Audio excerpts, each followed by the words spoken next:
You don't just follow the regular trail and you think things are going to happen better for you. And that's why, look, all the risks we've been talking about, right? About Jameson and probable road to the NFL. It's a huge risk. But if you don't do it, how are you going to know you can't do it? So you guys will have that same path as you guys get to that point. As you guys know, I'm much older than you are. Welcome to The Wild Show with your hosts, Will Chang, Lee Chang, and Andrew Su. Hi, this is Will Chang, and as always, I have my co-hosts Lee Chang and Andrew Su with me. Hey guys, good to be on. Hey, great to be here. Today, we are joined by our friend Joe Wang. Joe is the executive director of South Bay Youth Sports, a youth sports organization which promotes American football, basketball, and athletic training. Joe has led the training of nearly 8,000 athletes, with currently 2 members playing in the NBA and 10 in Division I college football. This includes Joe's son, Jameson Wang, the starting quarterback of Cornell Big Red Football, an NCAA D1 football program. Jameson is currently the only starting D1 Asian college football quarterback and is on his path to the NFL draft, with the hopes of being the first Asian quarterback in the NFL this century. Previously, Joe was the co-founder and general manager of the American Football Union, an ambassador to the sport in the China market, developing Chinese university football teams and creating the fan base among the university students in China. Joe is also the American football head coach for the China national team. Welcome, Joe. Thank you, Will. I'm glad to be here, gentlemen. Thanks for having me. So it's very obvious that you have a love for American football and have dedicated your life to the sports, which I think is very uncommon for Asian Americans. Could you just tell us how you first got introduced to football? Yeah, so I'm an immigrant, right? So a lot of the Asian Americans, if they're born here, the parents were probably immigrants or some way or fashion, and really just focused on strong academics and trying to excel over everyone, right? And it's very difficult because everyone's very smart and work hard and all that. So bringing an immigrant from Taiwan, so I was born in Taiwan. When my parents came over, they didn't speak English well. So it wasn't like they wanted to push us academic side, but we knew it was important, right? And part of my process was I enjoyed being active. So as a kid, when I was active, you don't like classroom. Let's call it what it is. So I'm not a typical Asian male where the parents are saying, going to the classroom, a studious kid. I was out there playing and messing around. And I saw a lot of the kids play football. And I wasn't very good at that young age because they all started early. So everybody I was playing with or playing against were years ahead the sport and anything else. I'm also a basketball player. So they were also years ahead of me. By the time I was ready to go and play, I always felt like if I had those years, I could have done something. I don't think so, but it always makes it feel good to believe that, right? And then also my grandfather. So my grandfather was in the Olympics. So my grandfather was a soccer player. He represented China in the Berlin Olympics. So my family has generational sports, but nobody really liked soccer in our family because he prevented anybody to play because he ended up getting injured severely and gone through a lot of medical. So he wanted nobody to play sports. So you got a grandfather that was in the Olympics, didn't promote sports. So everything we had to do is to develop on our own, right? So even my own father didn't want me to play, right? And so then you pick a sport like football, they definitely don't want you to play. So I think it's the rebellious part of my childhood is that I wanted to prove to everyone that was around me that I can do it. And I actually like the aggression part of football that I enjoy the most is we're in a fraternity, FF and brotherhood. Well, the true brotherhood is people that you're in a battle with, you know, in the trenches. And football, the game is about that, covering for your teammates, being side by side and doing your assignment. So I believe in that a lot. And that's one of the reasons I was able to bring the sport into China because I sold it as brotherhood and teamwork, which China doesn't do very well in both.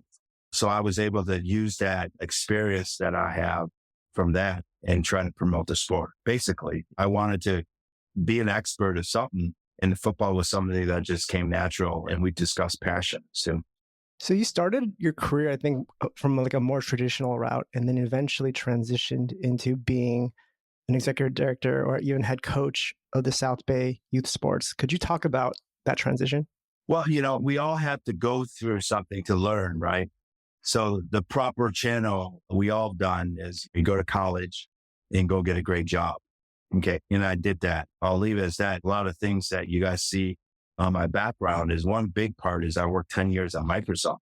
Okay. So 10 years at Microsoft, I learned about corporate America and what can it get you, right? And one of the things is I met Bill Gates and I met Steve Ballmer, two of the most wealthiest people in the world.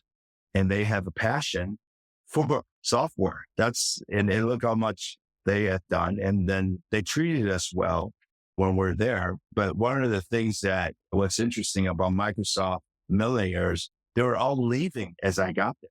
So timing in life is everything, right? So when I got to Microsoft, all the people making big bucks are leaving because they cast in on their stock options. And we're sitting there holding the sales book and say, go get more business. The business was tapped out because one of the things is in the software business, how much can you upgrade? I don't know if any of you guys were in the software business. It's easy to sell software when people are starting out. Everybody needs. And I'll call it as that. It's like the whole world was already based in that. So me being the competitive mind said I needed to find a opportunity for myself to leave a legacy. That's truly why I really focus on a sport, was because I believe from the football aspect, the sport itself, there's a limited amount of people with my race that knows this sport better than anyone. I mean, there's one gentleman named Norm Chow. If you guys follow college football, he's a dear friend of mine. I've hired him. He's with me. He calls me now, like brother. What's so interesting is through this life, you create this opportunity for yourself, because I wanted something that I can leave a legacy that I've done, that I try to pave the way, right? Because my parents were able to pave the way for us to come to the U.S. And I felt like I just didn't want to follow everybody. Of course, do well in school. And of course, we push our kids now today to do well in school, right? And that's the right thing to do. But then once you do that, I was trying to figure out something that I can leave what we'll call a legacy under my name. Look, I can't do it in software because Bill Gates and Steve Ballmer already done that, right? And then everybody else in this world, they're. So I figure, you know what? I think I can take this core sport and make it really strong for our heritage. That's what I think. So that's what So could you tell us, you were at Microsoft and you wanted to take this opportunity to do something that you're really passionate about. Could you just tell us how you got started? Because I'm sure that no one really took you seriously at that time because you were professional, right? So how did you transition and take that opportunity? Well, first of all, you have to have a life-changing event. Okay. My wife and I, and you have some media about that, we got invited to get on a show called Amazing Race. Amazing Race is an Emmy Award-winning reality show in CBS. So it wasn't just a reality show that anybody can get on. Millions of people try out for it. Think about the number of people. If you go do some research, it's hard to get on the show because you have an opportunity to travel the world and win $1 million. I know you three would want to do that in a heartbeat, right? So why wouldn't you? Even if you don't need the money, you would want to do it because you get to travel the world. So it wasn't that easy, because when we were in we'll call it audition period, they threw us in a hotel with over 100 teams that somewhat looked like us. Like they were Asian descent or whatever, because they're selecting teams. At that point, they were looking for a husband and wife Asian, because a brother and sister team just won the year prior and they received a lot of great feedback. So then we were the first Asian couple that got selected to the race. So when you get onto something like that, it's like getting into an Ivy League school. You're just going to go. You're going to go and you're going to try to compete. That race alone kind of instilled in me, I guess, that if you don't try something, you won't know if you can do it or not. And part of doing that made me say, you can pass up, continue with the software sales business, basically, right? Because what am I going to do in my life if I didn't do that? I continue in software sales. And what would I be doing? I'd just be one of those sales executive that goes around with computers and do presentations, right? And I was good at it, but I wasn't changing anything. I wasn't changing, even motivating myself. We like to do things we're interested in. So that's kind of how it played out, right? Because then you had to give up something stable, and Microsoft was a stable.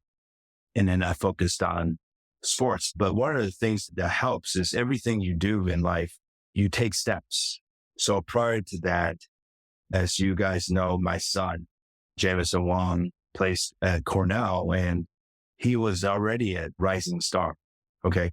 Now, I didn't expect him. We were just trying to get him into college, to be honest with you guys. We were just trying to do, and his, of course, sport was basketball, right? That's an easy entry. Basketball, we had a Grow to Pro, and some of the FF brothers that in LA saw that Grow to Pro. One guy, Steve Lou, he bought one, right? Because he saw Jameson get there, and he's like, I got it. So one of the things is you don't know what happens. You let them play and you play with them. And one of the things I was always able to do is I was able to play with Jameson and play with my daughter, Harrison. I was always rolled up my sleeve and do that. And I think that's very important. I dedicated my life for my two kids. I wanted to make sure that they get to the right place without the difficulties that sometimes that I saw I had because I was an immigrant, right? I want them to have people to say, wow, this Chinese family are unusual, right? Because everybody gets labeled to be something. And I didn't want us to be labeled as the nerds and the geeks out of the school. I want us to say, well, who are these guys? I just wanted to make a presence. Let me stop you right there, Joe. So can you go a little bit more in detail? So how did the Amazing Race experience kind of kickstart that change in mentality? And how is that your kind of inflection point? Well, the amazing when you're on the show, you're competing for $1 million. I like that incentive. I'm a very competitive. When I go play golf, I like to play skins, right? I'm not very good at golf, but I'll play skins and then, make me excited. And I got into sports is because I like the competitive. I like to win. Okay.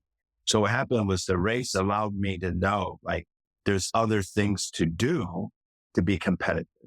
And competitive, it could be a lot of things, right? Make the most money and do the best things, but it's not in your control, right? So what happens is I felt the Amazing Race allowed me to try other things to make sure look, giving up a Microsoft job. Okay. I left Microsoft. Now, one was there's a lot of things that went on. I told you, big money already left. So what was I working for? Right. My competitiveness showed me like, look, all people are cashing out. Our stock is not going up. We're not making more anymore because no companies are buying this. So I had to look at elsewhere. At that point, look, everything wanted to be in China, right? China was growing. Buildings were being built. And the thing is, we just came back. We went to the Olympics. I took my family to the 2008 Olympics in Beijing, right? We're all in this gear. We're all in this, China gear that we still have photos today. And then what happened was that photo got onto somebody's desk and said, who's that family? That's actually how it really started on that level. And then from then, kind of just excelled itself. And then when I was on the race, like I did not want to come back to Microsoft. Then I need to find something for myself. So you got to be creative, right? I told you when I first came, we worked hard as a family. We had restaurants. My parents worked 2 jobs. Like I didn't want that. So I said, let me go find something that can create in the market in China. I know it's going to eventually, the football itself, right now I've established with a team of professionals and NFL folks, we're going to find, and I call it the next Yao Ming, right? Looking for the next Yao Ming every time I'm there in China. So tell me if I'm hearing this right. So going to the Amazing Race, it didn't actually open doors for you, but instead it lit a fire that you wanted to pursue something different, right? Like kind of gave you the courage and the understanding that there was another path. And so you're mentioning that actually what had kind of also been a big part of this was your photo ended up on someone's desk. So whose desk did that photo end up on? Yeah, I'm glad you netted it out right. It allowed us to have courage and we'll call it not being comfortable with your life and go for it. So she was somebody we sent a Christmas card, to be honest with you. And she worked for CBS in the studios, and then casting people came over, and the same casting people, not to drag the story, is the same as Survivor. Her name is Lynn Spielman. She's very famous. She's just a reality show casting director. She looked over her desk, and then a lot of people are scared of Lynn. I'll tell you this great story because I really didn't care. And then so when we had all those couples in the room, I think I showed Lynn, like, this is the kind of guy we want on the show. Because I got into her face, right? And they don't want somebody, and because I'm unusual, because what happens is they said all Asians come in very reserved. They're not conflict like you. You're like a villain. And I'm like, all right. And then my wife, we call her, even among our friends, Sweet Heidi, right? And she's country, I'm city. That's like the little technique that happened. It wasn't on purpose, it's just my personality. And then Lynn Spielman, you can look her up. She's still with the Survivor show. And then she did want to lose me because I actually was ready to walk off the show, just so you got, because it's kind of like they put you through tests and you're like, come on, give me a break. This is enough. Right. And then Lynn was like, Joe, we want you on the show. Just hang in there.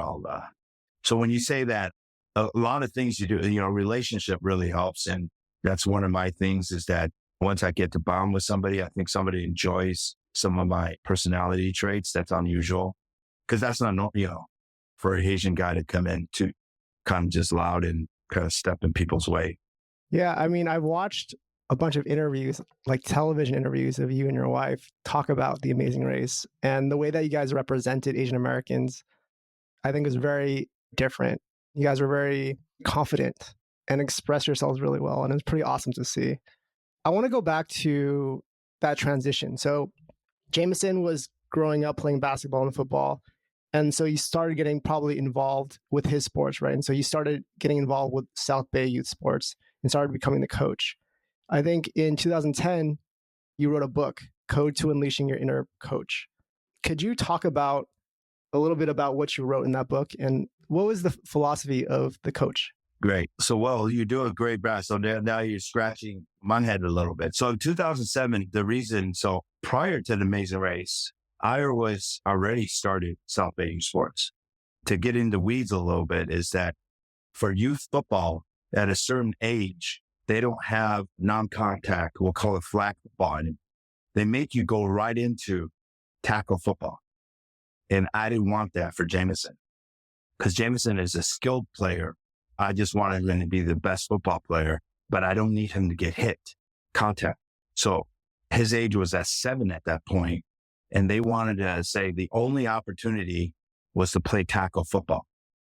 And I got to take it. He was 5 because he played flag football, and I saw the opportunity. And the next age up, they were like, oh, he's going to go to tackle.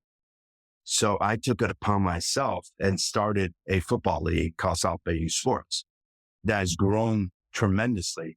But what occurred was I was like, you can't put a kid into tackle football. Now there's competing leagues across the U.S. on football, on flag football, non-contact. So prior to this, they only had like non-contact during the off season, right? And then, so it was all tackle. You guys asked in that way. So I had to start something. And then once I started, it actually turned out really big. Like we grew a league into 300 kids. This is a Chinese guy that didn't play football that started the league, right? And now there's leagues all across Southern California on the thing. So Under Armour has reached out to me to say like, hey, we want to buy your league. We want to do this. Long story short, it's kind of like that's how I created it. It wasn't the Amazing Race. It was the Amazing Race that helped me to say, well, I can do this here. Let me go do this in China. I think that's the response I wanted to give you is that league was already set and I saw it happening. And then I said, I can do this in China. Let's talk about China then. So you decided that this is something that you can do for China. Then what did you do? Yeah. Anything, it's business sense, right? Start a business. You got to go raise capital. You got to get all the operations in place. And those are the things that from my sales experience that comes in, right? So a normal football player wouldn't be able to kind of get those things lined up. And so what happened was I used my business skills. You had to go get sponsors. You had to go get people interested that think that you're interesting. So I was able to find people in China to initially put up some investment. A lot of the things we did at South Bay Youth Sports is that we ran football camps. So part of it, I ran football camps, and we had 200 kids show up in these football camps. And I had people, and I was like, well, if I can get that number, I can get it in China. But what I failed to know is that China didn't really care about football, right? So then that's one of the reasons I said, oh, we need to go over there to do that. So one of the things that I did a twist. I called it athletic training. I go, you want to get fast? Everybody wants to get faster. Soccer, sport, track and field. So we did a speed kind of training, and I brought football guys to do it. This is the interesting part. I went after everybody to go get fundraising, and nobody saw the value because they go, we don't see any value. I got a partner that did in China because my ability to speak fluent Mandarin, I was able to communicate with them before I got there. I mean, they didn't fund a lot, but through South Bay Youth Sports, I had to make an investment.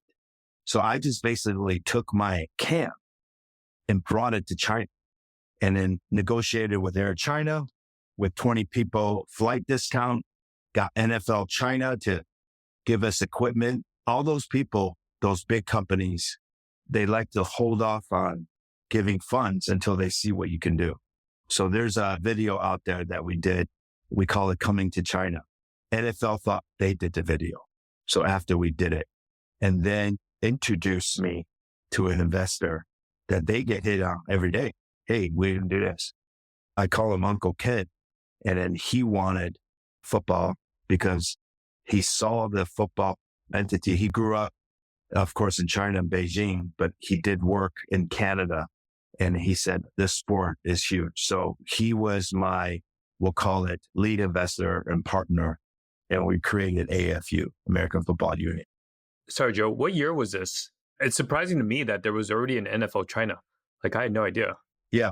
2007 is when I started South Bay Youth Sports. So it's like 2012 to 2020. 2012. There you go. Thank you. See? Well, Will's done this. That's why you guys in this. I don't have my resume on the dates you're asking. Thank you. There you go. Bring it up. So we went out there, and then NFL China basically saw it and then basically introduced me to the main investor that I ended up sticking around for 8 more years because they funded, because I told them they needed to do college football because the parents wouldn't allow their kids to get into the sport. They call it too barbaric, right? They're protective of their kids, but they saw the value once we brought on athletic training, the speed and so forth. And I know you guys did your research, but there's a lot of videos and stuff that we did that really helped promote it. And then my partner, Ken, we call him Uncle Ken, he ends up getting colleges. I said, you had to go to colleges because they're the ones that would see the value because you bring teamwork, you bring brotherhood, you get people to work together. And we had a football curriculum class in like 3 schools so that they can teach football. And we train the guys to teach. It's just basic stuff, right? Because they don't know it. And then they took credits. So it's a lot of the PE school, like the Beijing Sports University, Beijing Internationals, mostly the international universities, BISU, and so forth. We're actually at Yao Ming School, Jiaotang Daxue. He was there. I have photos. Yao Ming was in a presentation that we did about football and so forth. So look, it's not easy, but I wanted to leave a legacy, and that's the thing. So a lot of things that I leave there behind is still there. I mean, anything with football. I mean, Tom Brady goes out there. His team called mine. That's kind of like how Norm Chow knows who I am, because Tom Brady's agent is Carter Chow, which is Norm's son, and said, we need to have Tom in front of kids to play football. Who can we? I can organize that. I can organize a whole group of people to play football. So he goes there, takes photos, blah, blah, blah. And then from then, my relationship with the Chow family. Can you talk to us about the China national team and being head coach for it? Yeah.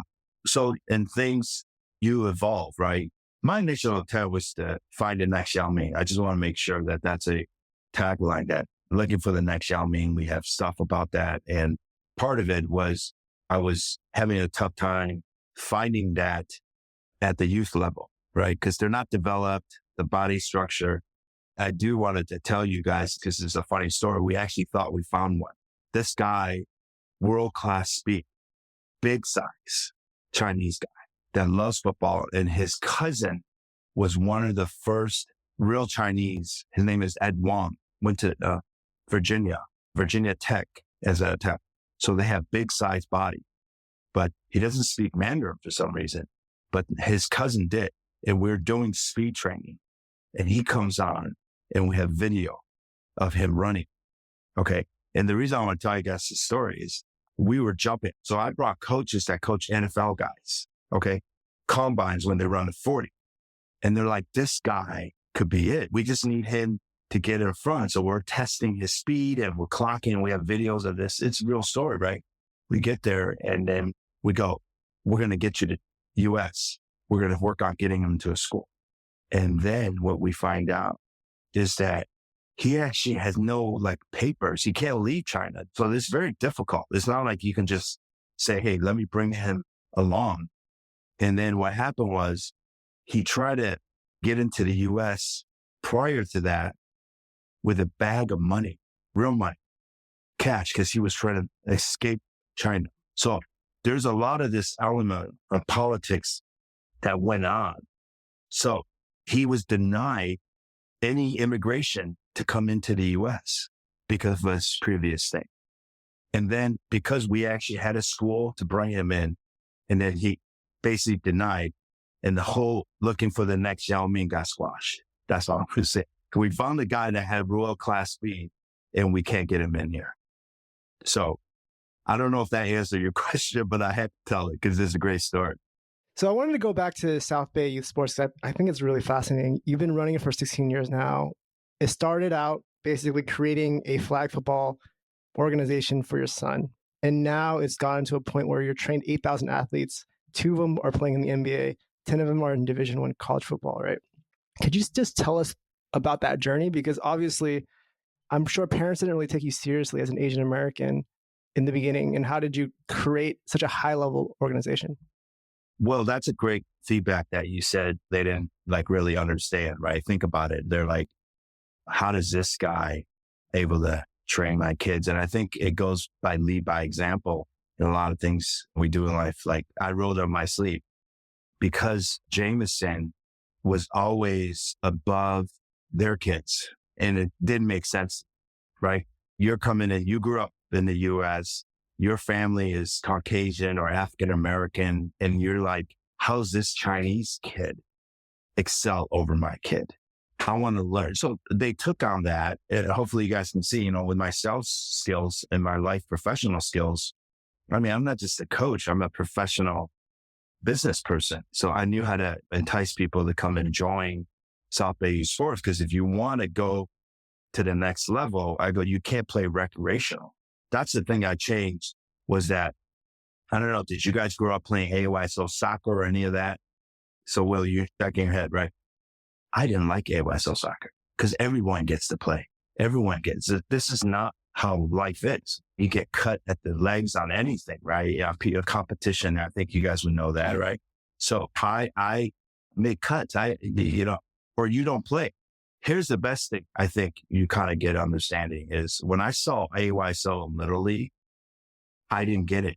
I was like, why is every kid playing? Like this kid doesn't show up for practice and he's really not good. And the parents are all talking. I always stepped in and it's like, you know what? You're not playing.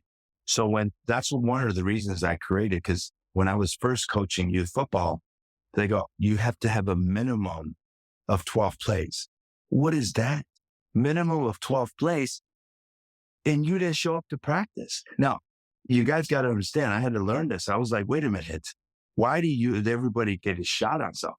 So I had to create South Bay Youth Sports. It's because I didn't believe in anything that they were doing, because that's why none of the kids were good, right? So that's why the elite kids came to me, because the family understood those type of level. And I'll give you a great story. So his name is Nate Chittick. Okay. He's a Super Bowl winner at St. Louis Rams when they were at St. Louis. He moved into town. My town's called El Segundo. And then he's an NFL Super Bowl winner. Everybody in town, and our town is not huge, El Segundo, right? It's not Santa Monica or not whatever, right? And then he goes, everybody told me to stay away from him. They're like, he's crazy. They called me crazy. When he brought his son and brought other NFL guys, he goes, I just realized they're crazy because they thought everything should be given to them. That's the real truth. It's kind of like I forced everybody to be at the highest level of competition. And I live by that. And I think that's why Jameson doesn't understand other than that. And I forced him to compete against the oldest kids. So your program was pretty amazing because it actually brought your son, Jameson Wang, to the highest level, right? And so now he's starting quarterback for Cornell University, and he's on his way to the NFL draft. What obstacles has he run into as an Asian American? Thanks for framing it in that way, that he's going to NFL draft. And I'll make sure, just want to be clear, is that we're always going to aspire to the highest level, right? His shot of getting into the NFL draft is probably limited. I'm not going to say none, but we wouldn't be doing it if he didn't, right? It's that you can get into the NFL by not going into the draft. There's a lot of players that do that and do very well. Okay. What happens is, the reason I want to give you that is when people say that, I want to make sure that they understand that I'm not having a false. We believe he can go and get a audition, okay, at an NFL team because we got validation, but not the draft. It's because they won't. And that's the obstacle. That answers the question, is that because if you go watch the video, and I'll do a plug on the improbable road to the NFL on the Kickstarter, is there's two guys. They're actually Division I college football dads and talk about football. Their kids went to St. John Bosco, which is a powerhouse football. And then they interview Jameson because he's a unique individual, right? Doesn't meet the eye test. Like, why is he even playing? Is this a joke or what? So they brought him in because they thought that he was a unique, and they played it. And then the comment that we have on the video, and you can find this, we cut it so you can find it on the Kickstarter, is that they were saying that his presence is bigger and brighter than Bryce Young, the number 1 draft pick last year. So Bryce Young went to Mater Dei. Mater Dei is the powerhouse. They won national titles for state of California and the U.S. And he was the number 1 draft pick quarterback. And they were making a statement about his size compared to Jameson. And he was like, Jameson, you are massive. You're intimidating. And it's hilarious. And I guess why I bring that up is that most NFL scouts, they're not going to give him that credit right away because they're just saying that he doesn't have the eye test. He doesn't look right. One, he doesn't look right because he's Asian. I can tell you this because it happened all along our ride and still going on. He doesn't have the height. And why is an Asian guy playing the most difficult position? So he doesn't have a lot of shots. Because just give you an example, and this is a segue. So I had a meeting with Wasserman Agency and a football agent today to talk about Jameson and so forth. And he asked, and he represents Asians in sports, right? So he goes, and he's asking me this, how come he hasn't gotten like a bigger school offer? So what does bigger school offer mean, right? I go, are you talking about USC? Are you talking about Alabama? I mean, those are college football. If you guys follow college football, we have access to all those. You know what they want Jameson to do? They want Jameson to walk on. Okay. What a walk on means, you can come to the school. Okay. We're not going to give you a scholarship. And then you go earn your position. That sounds all great. But if you have an offer from an Ivy League school that's going to take care of your academics, education for life, and possibly offer your job after that, you can't be walking on a football program. Would you guys agree to that? That's all I answered though. Because look, those schools wanted Jameson to take the risk, and they won't take a risk. That's why I told the coaches. I go, why don't you guys take the risk? We'll prove you wrong. And everywhere he's gone, it's been similar because Ivy League schools wasn't excited about him either, just so you guys know. There was 8 quarterbacks he had to beat out at Cornell. 8. And they're bigger as big guys. The guys that you would see playing big time Division I college football. Just so you guys know, I mean, that's a unique trait. He can go in there and compete. He likes to compete. So That sounds a lot like Jeremy Lin's story. yes, He basically competed in high school and he dominated high school, but he didn't get any offers in college. and it's crazy. And we love Jeremy Lin. And I know one of Jeremy's friends from Harvard that played football at Harvard same time with Jeremy. And he told me, yeah, it's a long battle road. And first of all, if Jameson could be half of Jeremy Lin, like we wish, but Jeremy has another level. We're not at that point because Jeremy has done already the NBA and done amazing for himself. So respect everything he's done. And I mean, he's playing basketball in Taiwan now too. So Can you talk about the Kickstarter? love to. Thank you for asking. We talk about my passion and so forth. And thank you guys for finding that interesting. And I appreciate that. And part of is that, how do I say it? You guys saw the path of, we started in youth sports and got him into college, and he was passed over by all the top schools, say, hey, you can come out and be our tryout guy, a practice team member, but you have to take the risk, right? And then, of course, we are very fortunate to be with Cornell. The Cornell coaching staff that brought my son in is amazing. We owe everything to them, but they're no longer part of Cornell and so forth. But they're the ones that took a risk and so forth. So what happens is that in the Ivy League, they give out awards, right? They're not giving out like the Pac-12 or the SEC award, but the Ivy League, there's 12 teams and it's 8 teams and then all very good, right? Harvard, Princeton, Yale, everybody's heard of them. And Cornell hasn't been kind of in the limelight for a long time. And I think that's why the coaching staff goes, you know what? We can't go to the traditional route. Let's go take a risk on. And then they took the belief in Jameson. We cherished that for a long time because no Ivy League schools was that excited about him. Jameson had 2 other FBS offer. One was Coastal Carolina. So if you guys don't know Coastal Carolina, they're an FBS school. They actually were ranked at one point when he received the offer. It wasn't a walk-on, it was a full scholarship.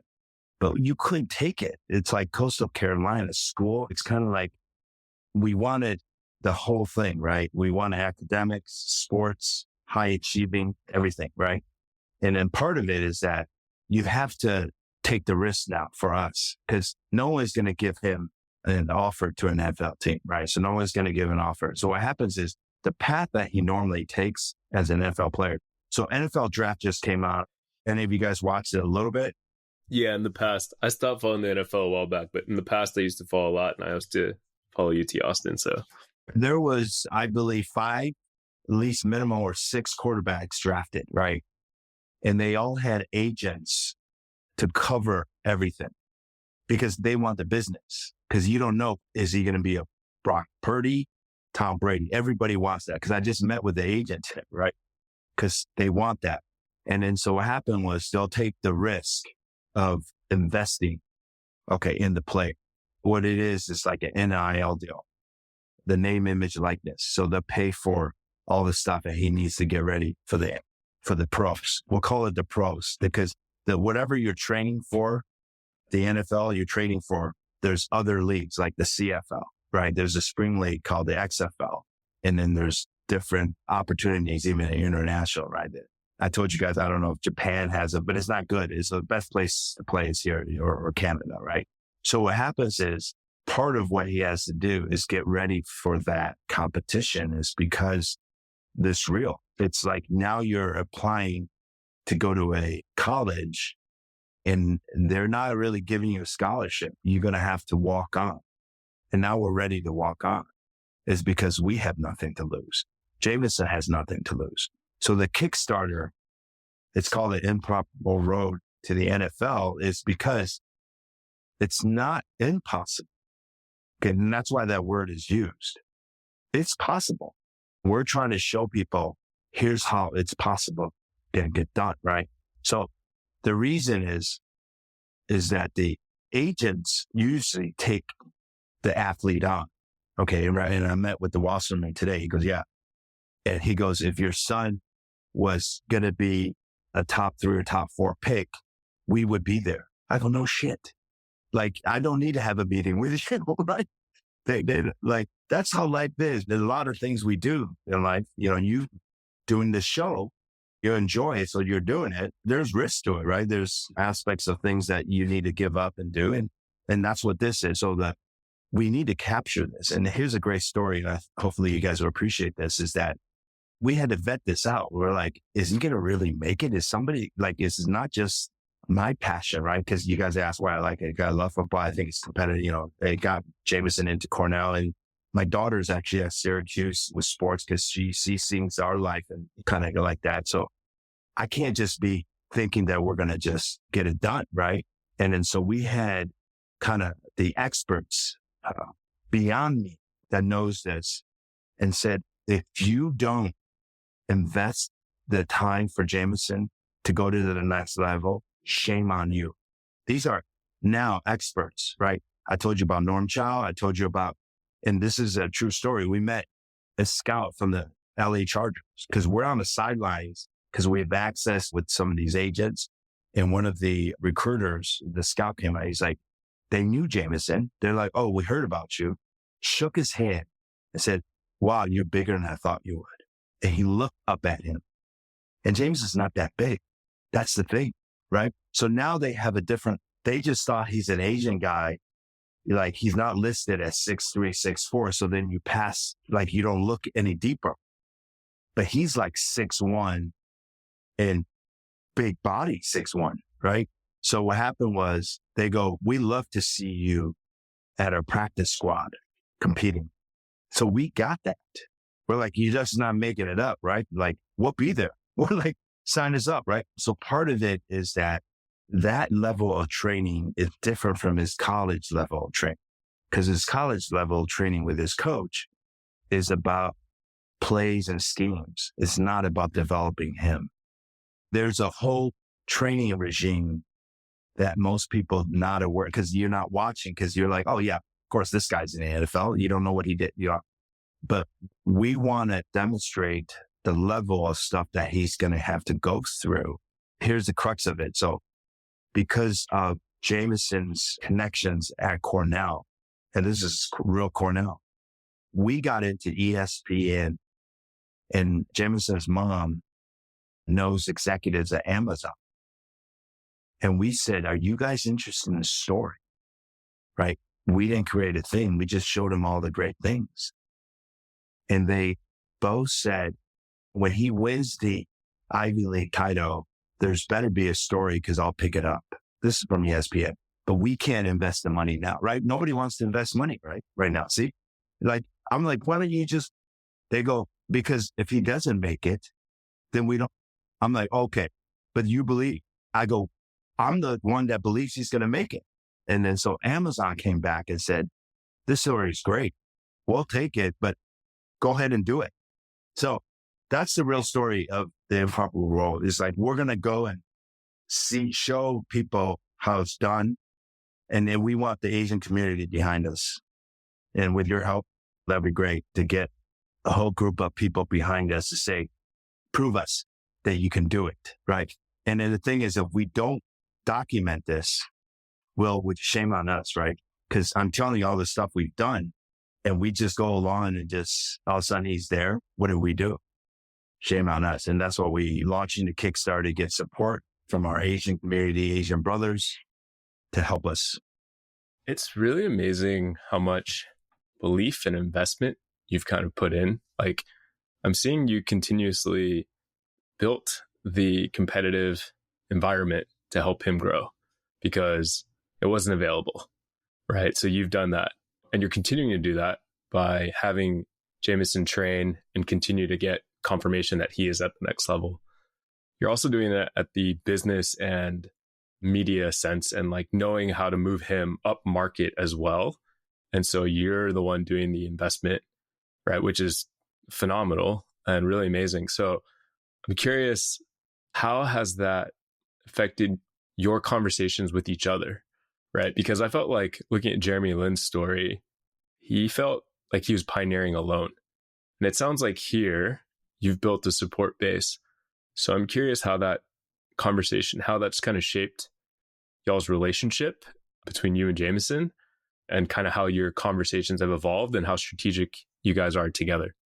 Look, any father and son's relationship there's going to be some good and some bad, good and bad. This is how it is, right? And you guys see my personality. I can get into your face. And the problem is I don't know how to tone it down, right? And my son is probably the only one that's able to deal with it. It's because he grew up with it. So I'm going to say this. If you guys do research about me and you do research about him to answer that question, he recognizes me for everything he has done. And I respect that. And we have that conversation. He's got strong interviews with Spectrum News. He's got interviews with all the platforms. And what he always talks about, and I'm grateful that he didn't leave me out, but he talks about me, actually. If you guys go look at a lot of the stories. So I don't want to like say, yeah, no, you know, we're perfect. You know, like, he loves me. I love him. Of course, you guys know that, right? But I respect what he has done and not kind of leave a lot of the stuff we've done together from the beginning. Anybody that knows our family, anytime they talk about what I've done with him. So it's a genuine good feeling. And that's, I guess, part of my legacy. And I kind of told you guys that with me is that I wanted to leave a legacy.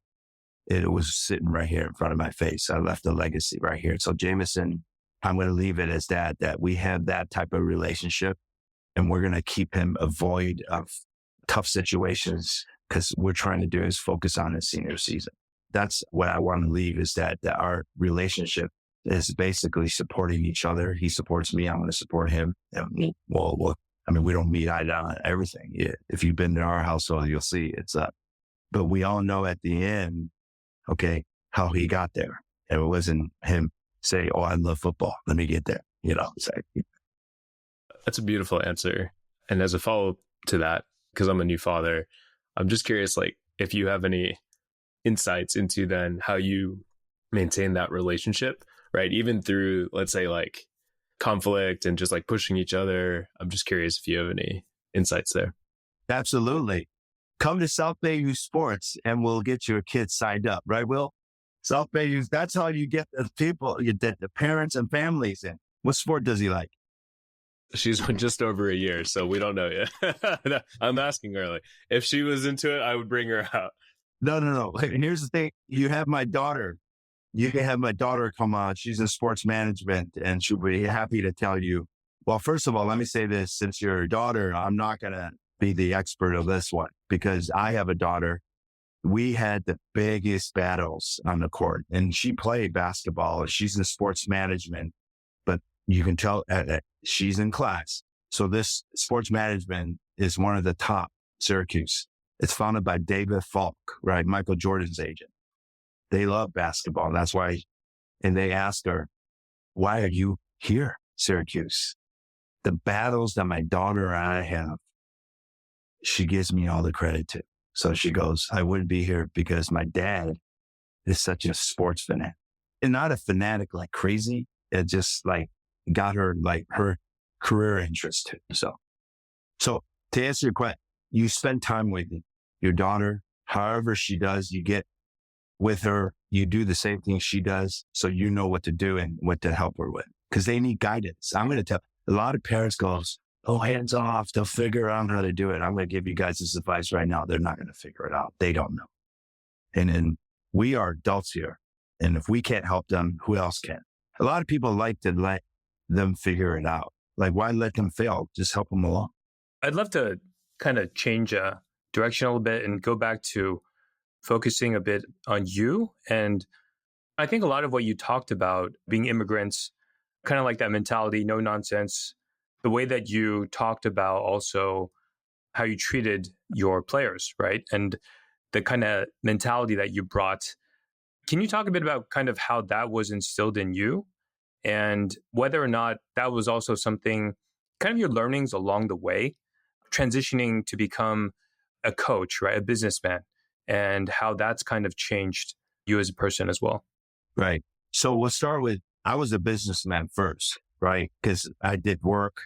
I worked at Microsoft and then we started to have our family. So that came along the way. So I had that as my background. So the coaching I got in is because I saw the other dads can't do it, right? So you got to roll up your sleeves yourself. So, but that's kind of like the segue into that life, right? Is that I needed to do it myself. Was that answer your question or no?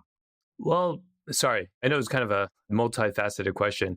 The first part was just, I'm going to guess that you're an immigrant, moved to the States, made your own way, your own career in business, but then transitioning from an employee at Microsoft to being aggressive and reaching out and trying to initiate new things, right? And kind of how that has translated, or how you are able to bring that to, South Bay youth sports and also to your athletes. The thing is, I think you can see that from my personality and the way I approach things. First of all, like in the business world, the person that works the hardest and the most gets ahead, I just believe, right? So I bring my coaching style in the same way, right? And like no one taught me how to coach, just so we're clear. Like I didn't go to a coaching one-on-one school and then did that. I saw other people try to coach and I'm like, are you kidding me? They're like, oh, well, everything's good. Like, I think that's the example I wanted. Like I brought my personality and it was a coaching style. It was a dynamic coaching style that most families and kids at that age, they're all about, oh, good. I just used my real life experience because being an immigrant, no one gave us anything. I mean, people use, look, we don't need to talk about racist stuff, but, I had to stand up for myself all the time. And how do you do that? Well, you're not going to sit there and be nice to people. So I have a different tack about that. I like to stand up for myself. And I stand up for my brothers. I stand up for people that are in need.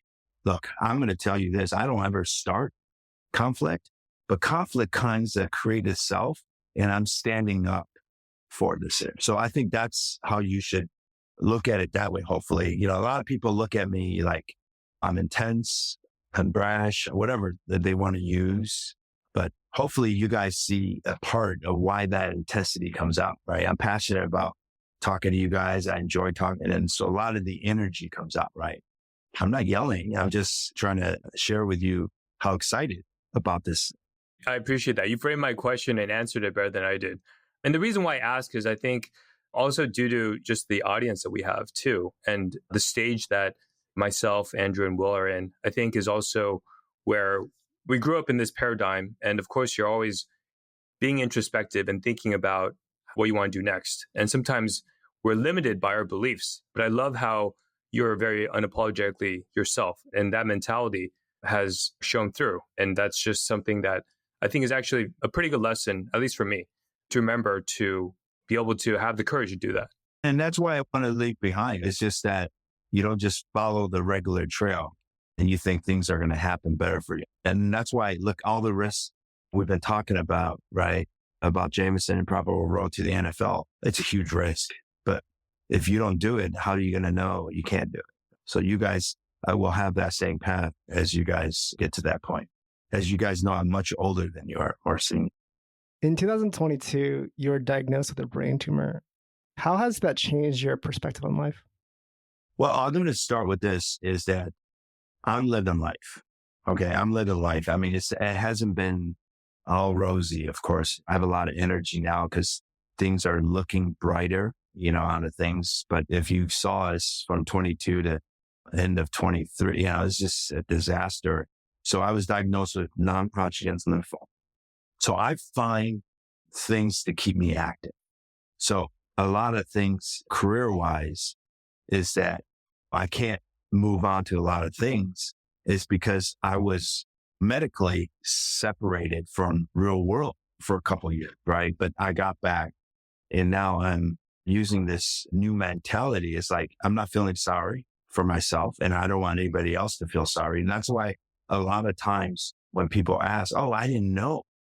Well, like we're not going to go and make an announcement, but I think Heidi posted something and I saw that. I'm like, oh, wow, you got into the archives. Yeah. So we didn't want to tell everybody because it's not like anybody else can help us. The stuff that I was going through, it's not anything you want anybody to be around you. I had close friends that would want to see me. And I said, you can't help me.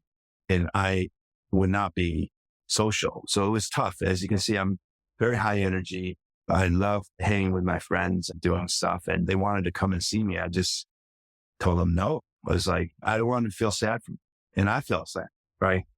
You look at that and then look, there's a point when I was in my treatment, and I'll share with you guys, is that I didn't think I was going to make it out because I went through one of the most extreme called the stem cell transplant, where they say that that's we'll call it cure, but there's really no cure because they never know what's going to happen. But I'm at that past the 2-year mark, and then they go, you need 5 years. So I go through MRI and to make sure it doesn't come back. That's all we can do. Hey, look, I'll give you guys this thing. Like, you go through life and you're like, you think you're doing the right things and you just don't know. You don't know how you get it. You don't know why you're getting it. You don't know why that happened to you. But I'm blessed that my family is with me the whole time and I have something to live for. Part of my excitement is that I live life. And so I get myself into this improbable road to the NFL, right? With your help, right? You guys going to help get that out there. Okay. Yeah. So the Kickstarter has already raised $60,000. And so for the audience that's listening, how do they support Jameson and you? Well, thank you for asking. Well, and we'll hopefully have a link, but just go to the Kickstarter.com and look for the Improbable Road to the NFL project. And it's a pledge. Okay. So it's not a donation. So don't feel sorry for us. It's not a donation and it's not an investment. Those are the two things. It's that you want to be part of this movement to promote Asian athletes in this great sport of football. And there's not many of us, right? And I can't put myself as, there's not many of them. And my son, Jameson, can help kind of make that trail. And that's what we want. So we want the whole Asian community behind us and support us. So we'll share the Kickstarter link in the show notes. So Joe, thank you so much for your time. You have such an incredible story and it's so different from most people's stories. And I think that's what makes it fascinating. And so thank you so much for your time. Well, I appreciate you guys listening and taking the time and doing that. We know the sections you need to take out. So you guys can enjoy that yourself. Okay. All right. Bye.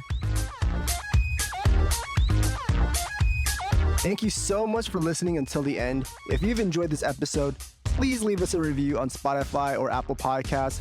It'll help more people like you find us. You can find more about us on wild.show, wld.show. Please subscribe to our newsletter or DM us on Twitter. We'd love to get to know you.